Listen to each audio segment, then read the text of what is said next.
Community, Jeff here again. I figured let's go ahead and do another video. I have everything set up. I had another one I was going to do anyway, so let's jump onto it. I'm going to call this one, I Blame Scott Waters. Alright, so here's the thing. If you're in the vinyl community, if you listen to hard rock and metal, you probably are well aware of Scott Waters. He was probably the first person in the vinyl community that I ever watched, and it was through him and then Ron Haggerty that I eventually jumped on board myself many years ago when I started. He does graphic design for so many great reissues for like a handful of companies. So I see it all the time, and we talk, and it's great. It's great to see the stuff he's working on. And anyway, but there are some albums out there that get reissued that, because of trying to be a little frugal, trying to be a little, save a little money, I'm like, I don't need those because I have original copies.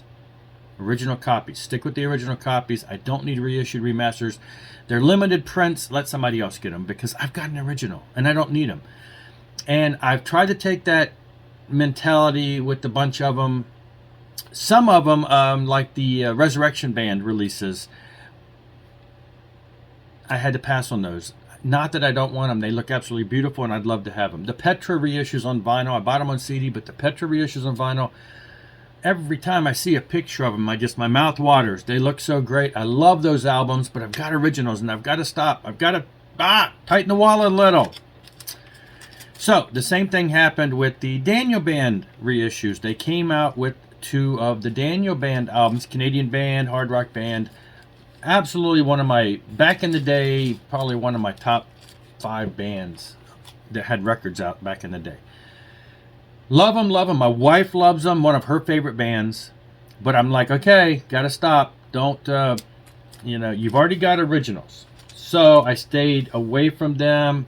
They came out, and like a week or so ago, Scott showed them in a video, and I'm drooling all over them, and I couldn't help but buy them. So I did pick up the reissues, the bag here, of On Rock by Daniel Band. This is their first album. To me, this is a little more on the raw side than the rest of their material. They kind of commercialize a little more after this, but absolutely essential. Absolutely one of my favorites. There's some, I used to be in bands that played songs from this album just because it's great. Little keyboard oriented, but not really. Still kind of a hard rock. It's a little raw sounding as far as production on this one compared to the other ones.